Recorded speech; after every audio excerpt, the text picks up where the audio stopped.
joining me live now is the Employment Minister Stuart Robert. Mr. Robert, thanks so much for your time. Very interesting times we live in, and we'll get to the jobs figures in a moment because, of course, as Employment Minister, I'm very keen to get your reaction on that. First, though, on the climate issue, we're only a few weeks away from the COP in Glasgow, yet the government, it seems, from what Andrew is reporting today, yet to work out whether it's going to set a firm target of net zero or just a plan to get there. Doesn't it strike you as leaving it a bit late in the piece?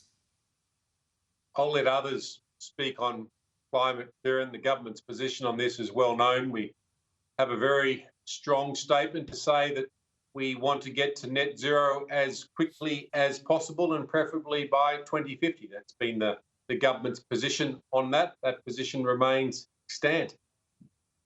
But are we going to see a target as the Prime Minister wants, or just a plan to get there? Leave that to the Prime Minister to speak to.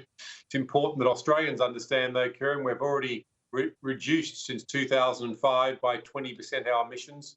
We are well and truly on track to meet our 26 to 28% reduction targets by 2030. And of course, we obliterated our first Kyoto target as well. Australia is doing exceptionally well on this. We are bringing emissions down. We're increasing solar and wind. So why not update the targets? Than Europe.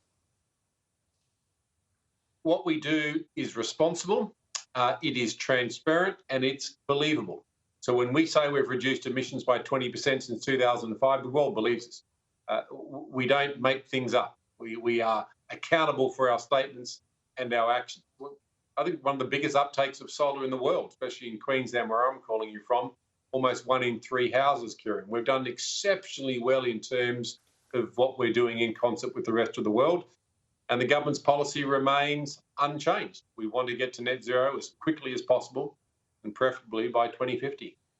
And it's unchanged on the medium target? Because there had been expectations you would up that. Is that going to remain where it has been for a number of years now at 26 to 28%? Well, right now, Kieran, the government's policy remains the same.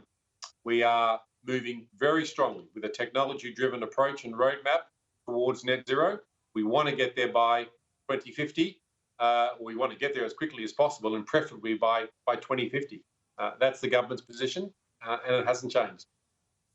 Do you see, though, and I'm not asking you to talk about the specifics of what's on the table, but you know as well as I do, the international community, there've been, many countries have signed on to net zero. I think last check it was over 120 nations had signed, committed to that target, including our key allies like Japan, Korea, United States, Great Britain itself. There's a lot of pressure on us to follow suit, isn't there? Well, there's always pressure from countries overseas, Kieran. What matters is results. And I'll put Australia's results in emissions reduction against Canada, against New Zealand, against many of our peer neighbours. I'll put our track record against theirs any day in terms of what we've achieved and where the country's going.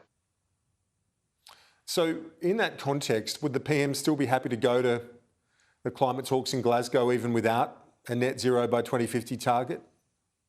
Oh, it's a question for the Prime Minister, Kieran.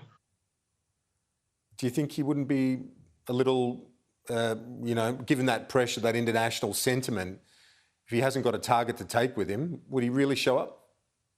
Not too sure the Prime Minister appreciates his cabinet ministers surmising hypothetically about what he thinks. But you're close to him. Think.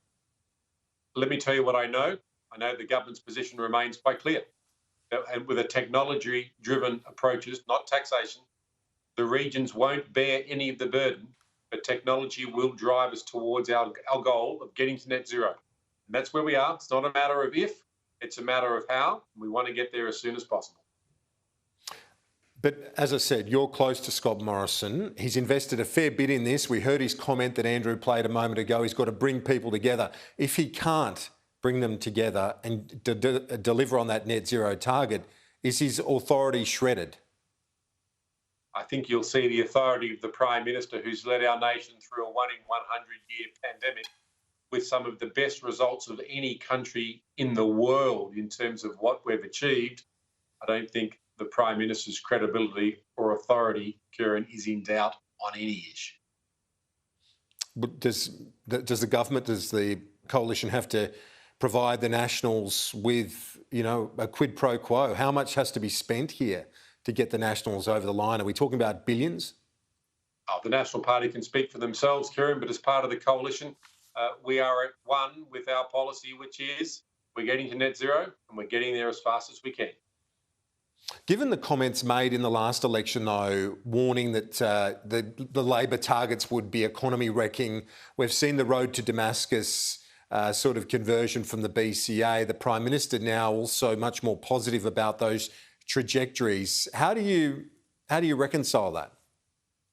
I'm trying to reconcile your opening statement, Kieran, which was a few quick climate questions, and then we'll move on to workforce numbers and figures. I think we're now at question number 10 on climate. I think we'll leave the Prime Minister to talk to the specifics of how he's leading the nation.